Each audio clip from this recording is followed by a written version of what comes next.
essentially it gives the World Health Organization to impose a global pandemic in the future, and then everybody must fall in line, and they must implement lockdowns and mandates and vaccines and so forth. They tested it with Mpox, which is also called monkeypox. Apparently that's racist to monkeys, so we call it Mpox. and it was interesting to see, and it's a test for them to see whether our people are going to fall in line. Can we use fear tactics? How can it spread? How is the media interested in telling the stories?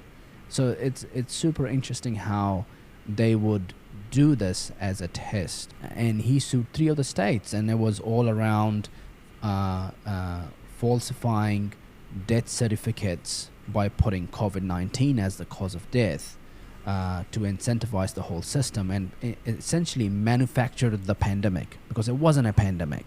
Yes, people were dying, okay, but it wasn't big enough to be a pandemic, because hey, guess what? A lot of people are still alive, right? Many people died, but most of us are still alive in the world. Billions of us are alive. So it wasn't a pandemic. It was manufactured.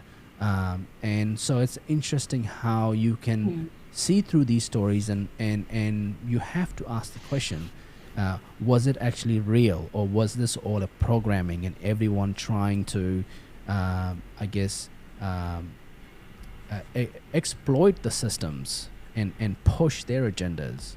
So what is the difference with the people now, who we were gullible for 3 years, versus our ancestors 100 years ago?